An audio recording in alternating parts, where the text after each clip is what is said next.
This brings us finally to the last part of the methods of manipulation, and the last one is the biggest of them all, chaos sorcery. What has been known as the Hegelian dialectic, or problem, reaction, solution. And we're going to talk about what the Hegelian dialectic is, and we're going to see an example of how this is put into action when we analyze the 9/11 occult ritual. The Hegelian dialectic is what chaos sorcery really is, and this is an ideology that was formulated by George Hegel, a German philosopher. Hegelian dialectic is a framework for guiding our thoughts and actions into conflicts that lead to a predetermined solution. So the solution is already predetermined before anything happens. The people who are putting this into effect want a certain outcome. This is outcome-based framework, an outcome-based framework. It's saying this must occur. This is the end result that we want, and anything else is undesirable and we will not settle for. It's going to happen this way. We just have to convince people that it has to end up happening this way. So what you do is you guide thought and action into decision-making that ends up how you wanted it to begin with. This is accomplished by manipulating consciousness into a circular pattern of thought and action. So again, it's a manipulation of consciousness. It's ultimately about mind control. The synthetic solution to these conflicts cannot be introduced unless those being manipulated take a side that will advance the predetermined agenda. The agenda is already predetermined. We just need to create a synthetic conflict to make this come into manifestation the way we have it originally planned and designed. So, this is Hegel's dialectic. And it is not so much that Hegel is an evil person in his own right.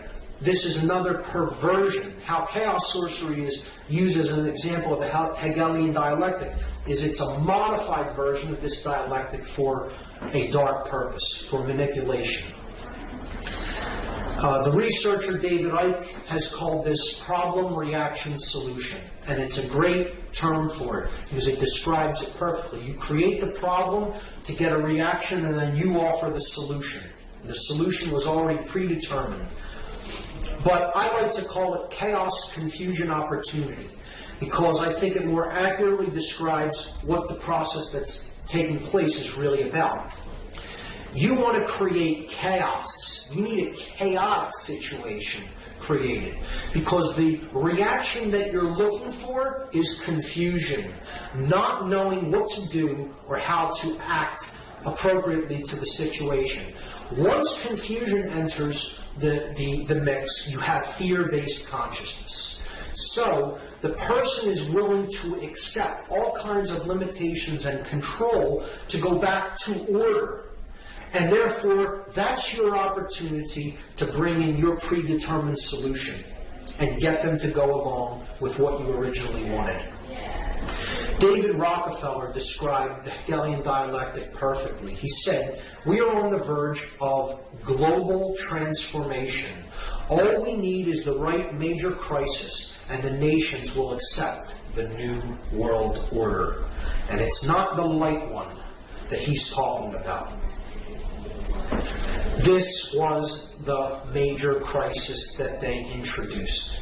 The events of 9/11, 2001, was an example of the modified Hegelian dialectic. It was an example of chaos sorcery.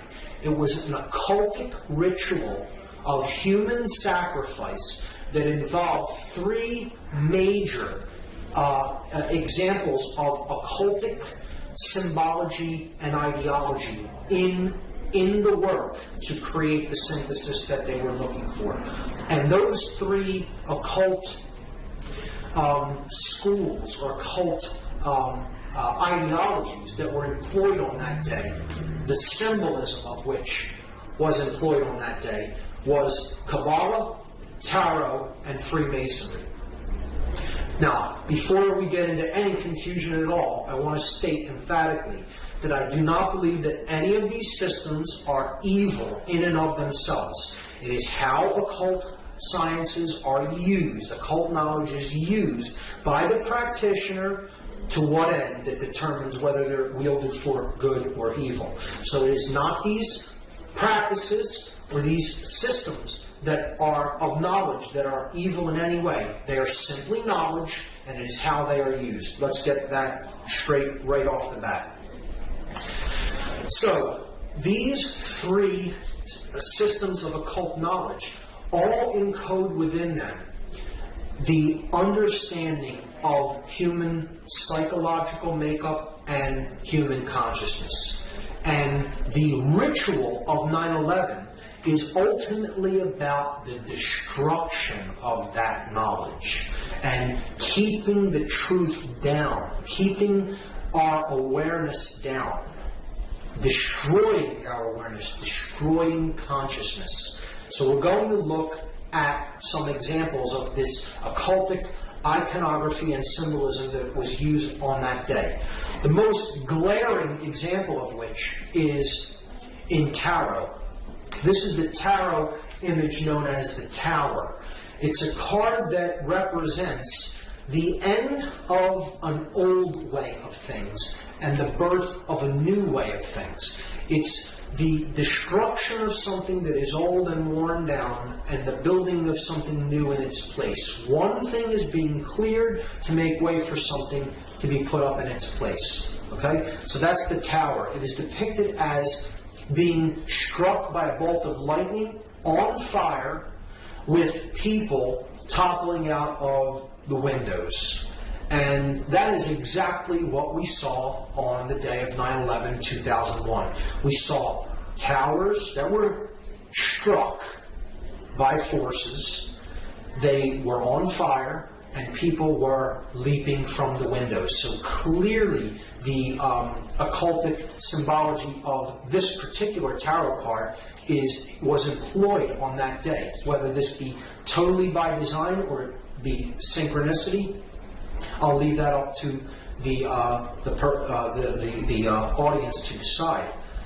But one of the main things we have to understand how this ritual went into effect is that two buildings did not collapse in New York City.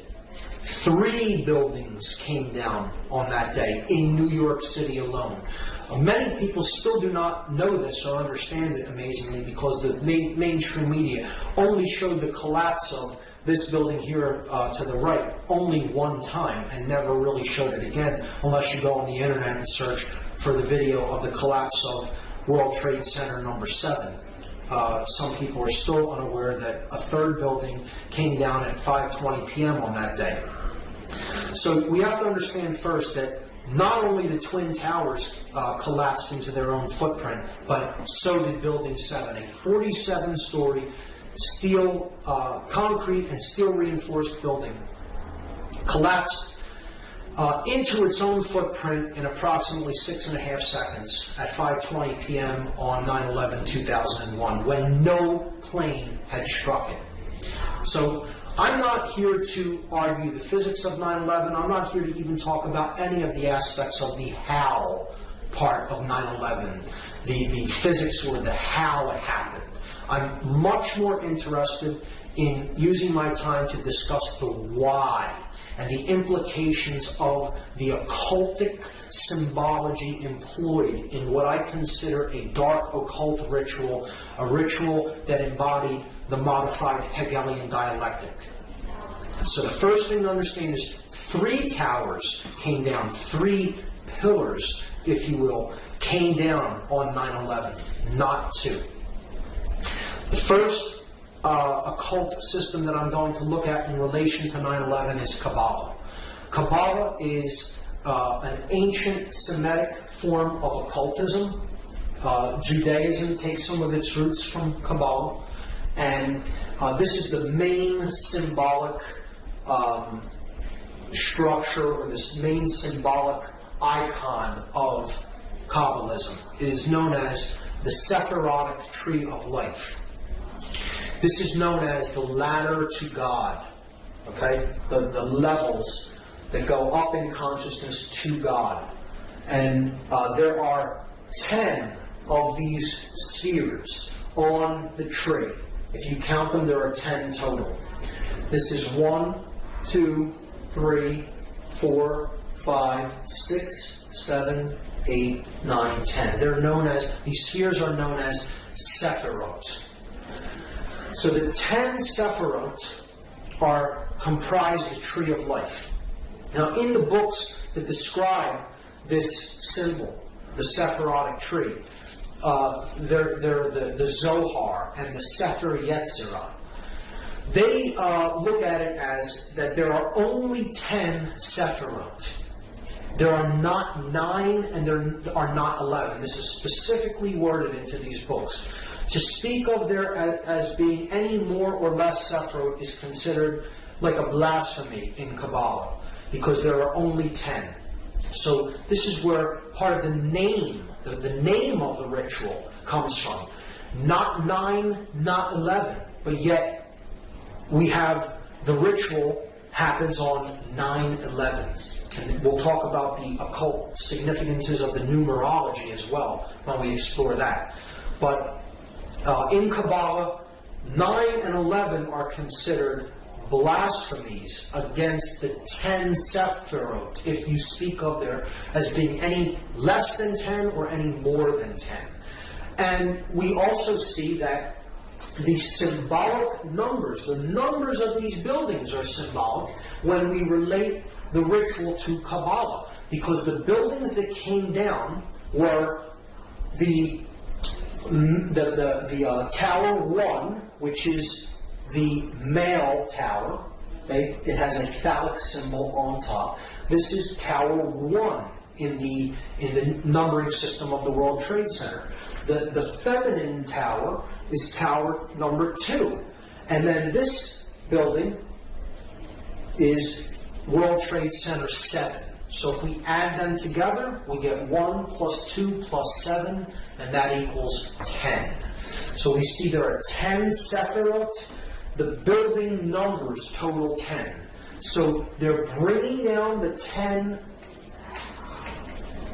in the buildings, and they're bringing down symbolically the 10 Sephirot. You see, in the Sephirot, there are 3 pillars, 3 columns. You have this left-hand path known as the path of severity. You have the right-hand path that is known as the path of mercy. Again, these are corollaries to the Freemasonic pillars. This will be the pillar of mercy, which is Joachim. This is the pillar of severity, or Boaz. And then you have the path of mildness, or the path of will. Will to ascend in consciousness. This sphere representing base consciousness, and this sphere representing cosmic consciousness. Without going into very deep explanations of what each Sephirot represents, just understand that this middle pillar is the synthesis between these two. This represents too much male aspect or control. This could be too much capitulation to control. You can look at it that way, with this path being severity, this path being mercy. You could look at it as this path is not being a controller and also not being a slave. It is not being a dominator nor capitulating to domination. Therefore, the middle way, as it is called in Buddhism, the unification of male and female, the chemical wedding. It is the ascension from base consciousness through connection with conscience, the heart chakra, and attaining cosmic consciousness or higher level awareness, represented as the crown Sephirot. See, if you collapse these in, right? If you were to take these 3 levels and collapse them in right into the middle pillar to bring these dual aspect Sephirot into one, you would see that this really represents the chakra system. the 7 chakras. You would have the base chakra, the sacrum chakra. These two comprise the solar plexus chakra, the heart chakra. These two comprise the throat chakra. These two comprise the third eye chakra, and that comprises the crown chakra. So there's the 7 chakras. All right? And we see that that would be on the middle pillar, and it would contain 7 chakras. And again, the middle pillar here is building 7. All correlates perfectly. Here are the chakras, representing the 7 planets. Up the middle pillar, the spinal column, the raising of the Kundalini energy up the spine and to the top of the head. From down here, the farthest out from the sun until we get up to the solar mind. And the earth being the heart chakra of the system. The earth and moon right in the middle. It would be the 4th of the 7 chakras. And that's what's ultimately being brought down. The consciousness is being destroyed and leveled by the leveling of these towers. Okay, so that's Kabbalah. That's the Kabbalistic aspect of the destruction of the World Trade Center buildings, the 3 pillars of the World Trade Center. The second occultic tradition, tarot, we see again the columns of Joachim and Boaz. Now, see, they're reversed in this example.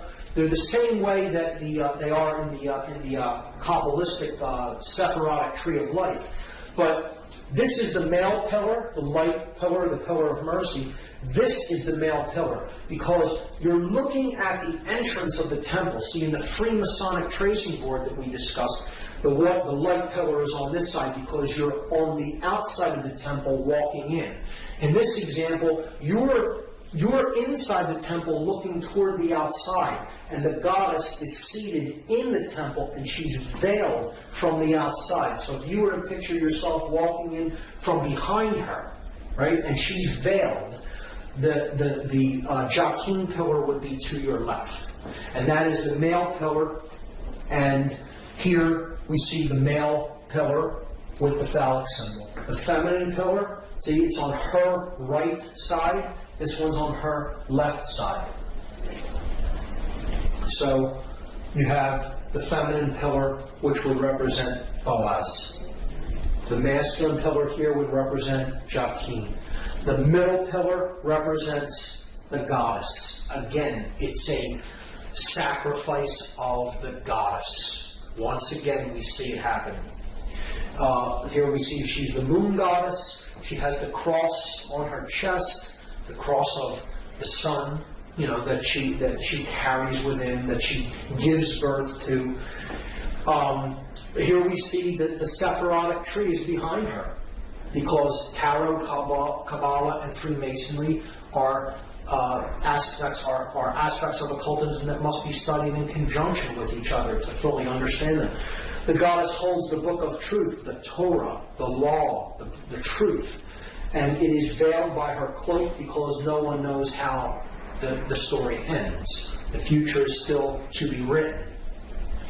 So, in ancient goddess worship traditions, this goddess was known as Tara, T-A-R-A. And this is why, as a result of this ritual, we have a war on terror. But see, it's said, when it's said quickly, it morphs, and the word phonetically becomes terror. The war on terror.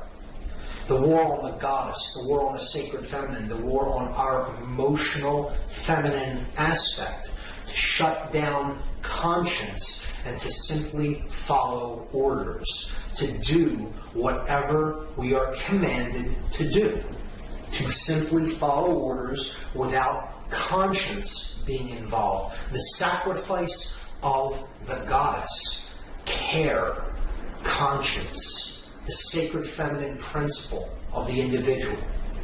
So, again, this middle pillar is the most important. It is the synthesis between the male and feminine, masculine and feminine energies, the other two pillars.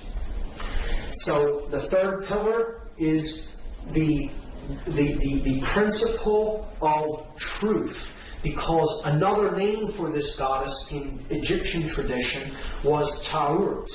And Taurt's name kind of phonetically morphed until it became Taruth. And this is where we get the word truth out of. Phonetically, the word truth comes from a derivation of this goddess's name. So she is the goddess of truth. Now this is why there is a 9/11 truth movement, because they took too big of a chance in completing the ritual when no plane had hit it.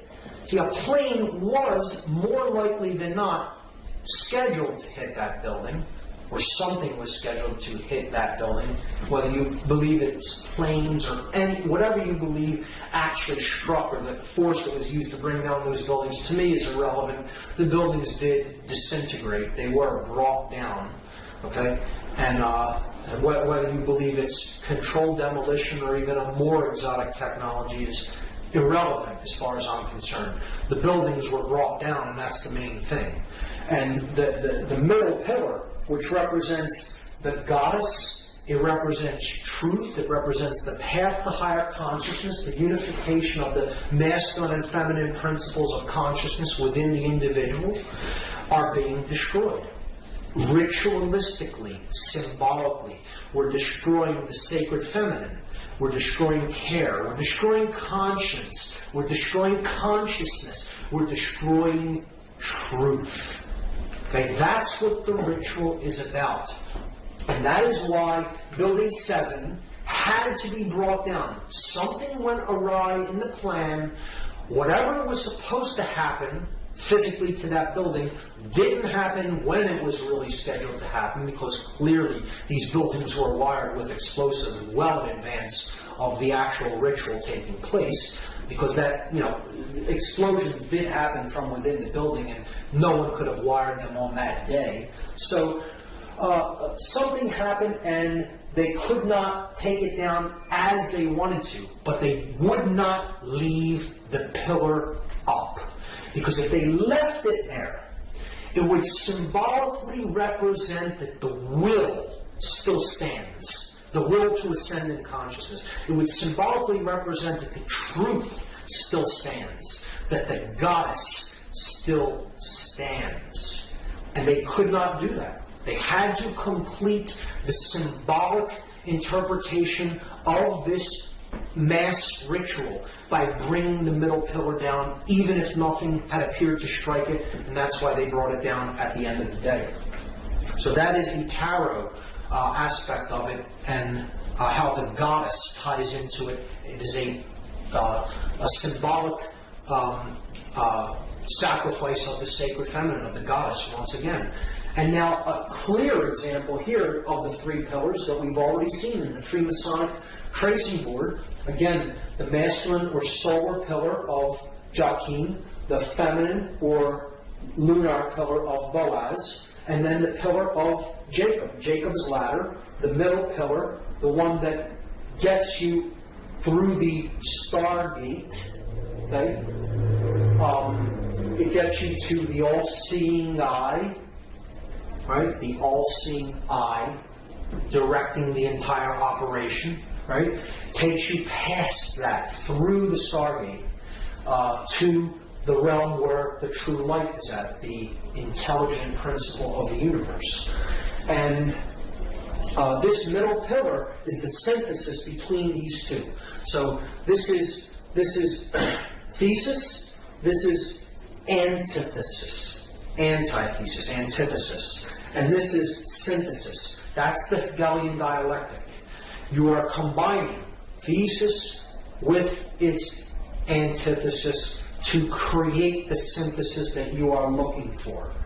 And that is the ladder to higher consciousness, to higher ground, so to speak, from which you can see the entire game board. You can see the whole floor of the house, as they call it in Freemasonry. You're seeing it from a higher level perspective, and from that, a controller can play two sides off against each other. See, the one who achieves this level, the highest ground, the third pillar, the middle pillar, really sees things that one in base consciousness from the lower perspective, the dual perspective, cannot see things from. So they can be easily played off like a puppet master playing off two puppets on strings against each other. So that's how the Hegelian dialectic works, and that's exactly how they use this event. They're playing off two sides against each other, the Christian nations against the Muslim nations, when in fact, those who want the synthesis created the whole thing. They orchestrated the entire thing. And they got their synthesis, rushing off into wars with countries that really did not have anything to do with the events of that day, because it was a highly orchestrated occultic event controlled by the hidden sorcerers from behind the scenes, and this entire operation was directed from that all-seeing eye, the Pentagon. So bringing down the middle pillar at the end here could represent, well, once a puppet master climbs up to a higher level to control two sides against each other, he has to destroy his ladder so no one can come up to reach him where he's at to discover that he's the one pulling the strings. See, in that symbolic context, that's why they destroy the middle pillar there. So in any context, it works. To understand also in Freemasonry, Hiram Abiff is a representation of truth or conscience. Right? He is the middle pillar here. He is the grand architect of Solomon's temple, the greater architect. Hiram, king of Tyre, being the lesser architect, representing the square.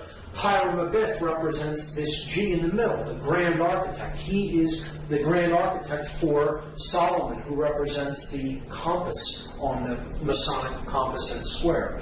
So he is also a manifestation of the truth that is the synthesis between the male and female aspects. See, and he's wearing a blindfold. Truth is blind. And again, it could symbolize an initiate who is initially blind, and then he gradually becomes the all-seeing eye through his ascent to the higher level of awareness. He begins on the floor of the house, blind to the light. He ends up at the all-seeing eye. Again, a symbolic understanding of consciousness as a journey from darkness into light. And this, again, is a representation of these pillars are a representation of the Temple of Solomon. And the original Temple of Solomon is the Giza complex. These pyramids are the mystery tradition's embodiment of the temple in man. That's what they were representing then.